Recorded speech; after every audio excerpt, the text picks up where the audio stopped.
This is Sweet Lou back here at Keystone at the Crossing for the 2019 Indiana High School Baseball Coaches Association Red Carpet Show. And our final inductee, the 194th, is Scott Rolen, graduate of Jasper High School. His family, wife Nikki, daughter Rain, and son Finn. And congratulations, Scott. Thank you. Quite a resume here. Let's start back at Jasper. What memories do you have of Jasper High School baseball? Well, I can start farther back than that. I mean, Jasper's a really strong knit community. I mean, you know, I get to gush about my parents whenever I can. Dad never understands it. He doesn't realize he was a great father. He just, what else was I going to do? So you know, that's always fun to do. But you know, I have a brother Todd, sister Christy, both older. We just kind of grew up in a house that it was real. It was really positive. There was no doubt that we were loved. I mean, we had,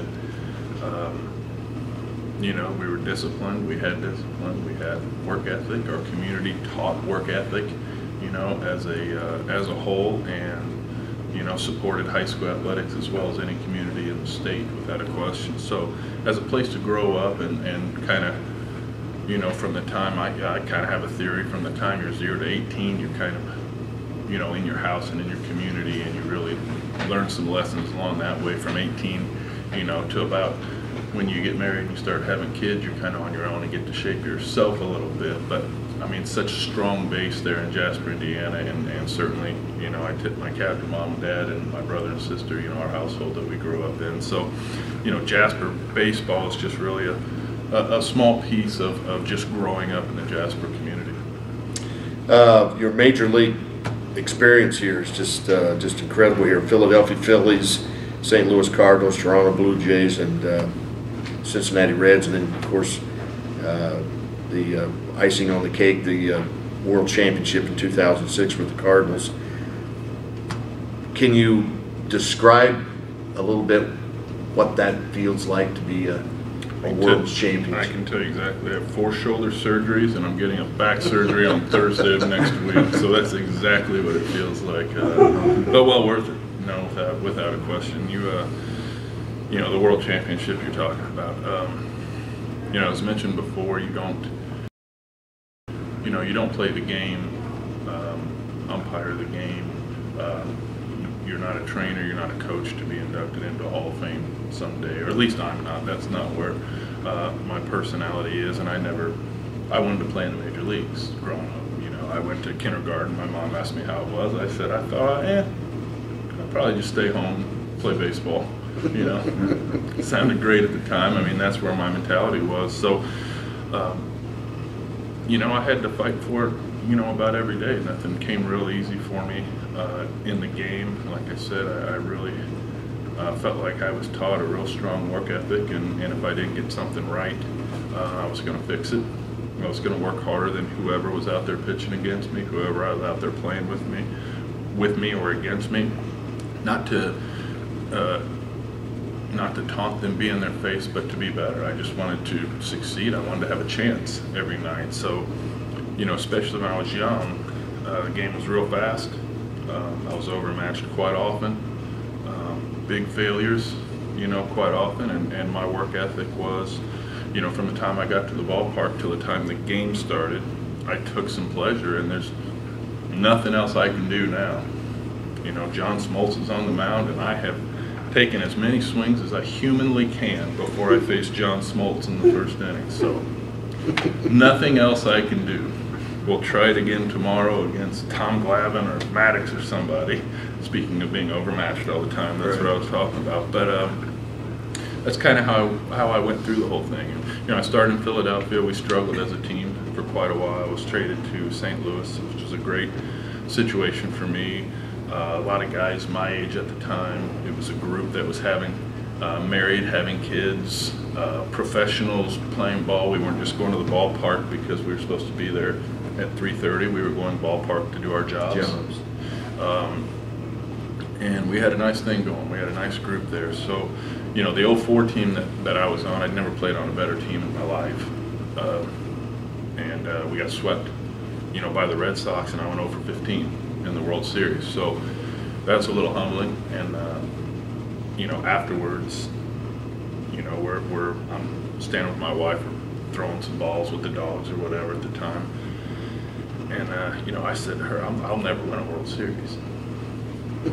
She said, why that? I said, because I can't play with a better team than that. Everybody talks about a team coming together, gelling, as, you know, we were the most talented team in the, you know, in the league, both leagues, and we're the tightest knit team in both leagues, as were our wives and families and everything, and we got swept. You know, I don't know what else you do. Right. And then as a Cardinal, and this is, you know, no, this isn't negative towards the group in '06, we all joke about it. That was probably the least talented team I played on in St. Louis at that time. And we backed into the playoffs, so to speak, by, you know, the Astros losing enough that we got in, because we lost to the worst record in the history of Major League Baseball to make the playoffs, and we walked through it. Right. How in the world's that happen? You know, I'm not mad. I'm not mad. So I don't have answers, you know, for, well, what's a champion and a clutch player and how do you win, and, you know, what my answers are is, you know, there's going to be hardships, there's going to be hurdles, there's going to be good and bad, and I'm always going to put myself in a position where I can rely and lean on my work to get me through whatever the situation is. Unique question here. I always wanted to ask a major league player. If you were the commissioner of baseball right now, what changes, if any, would you try to make to the game? And let me be specific here.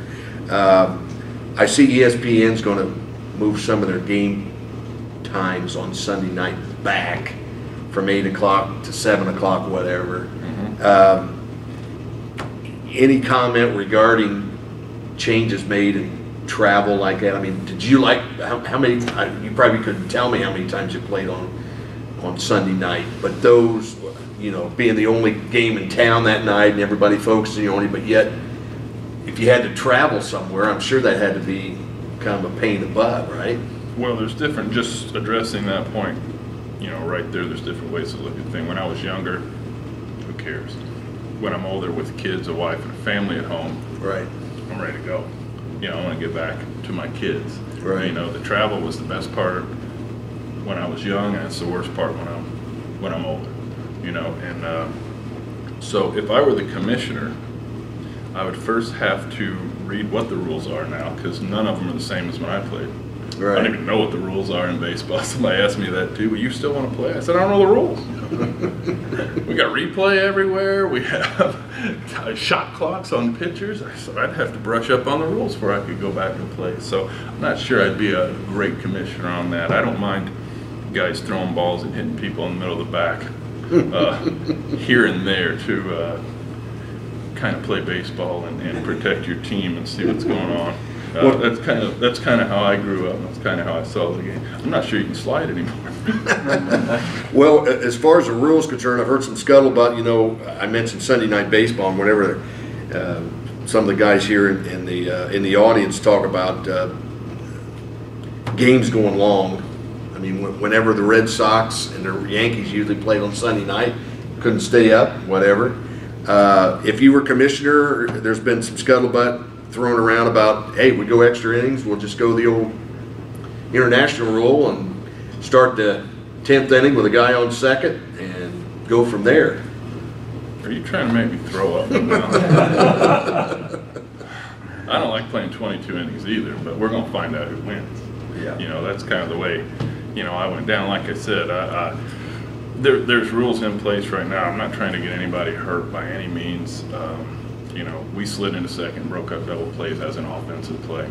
We weren't trying to hurt anybody. If we were trying to hurt anybody, somebody was getting one in the back and it was over. You know, we kind of policed the game on the field in competition, you know, as the game went along. Instant replay, a lot of strange dimensions in the fields or whatever. I want a ball fair or foul. I understand that. I really do. Hitting a home run foul and run around the bases calling fair. I think we can do better than that. I understand that.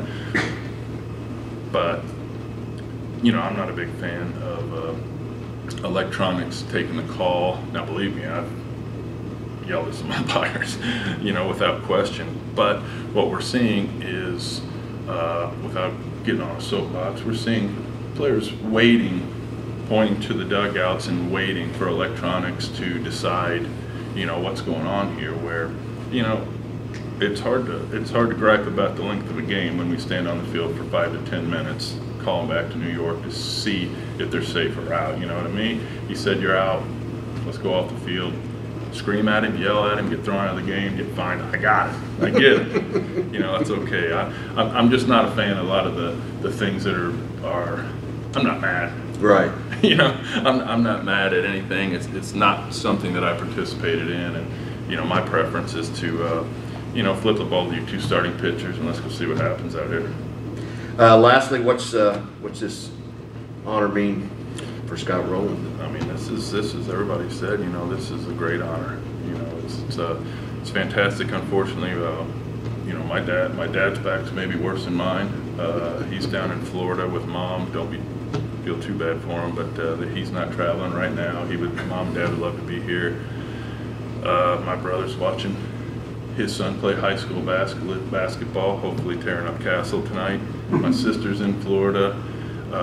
My daughter left basketball practice sick, so they're not going to make it here tonight. So, hell, my speech just got shorter and shorter and shorter. When you're thanking somebody, but you know, like you said, you know, maybe we're going to repeat our speeches a little bit, you know, here right now. But you know, I'm a Hoosier.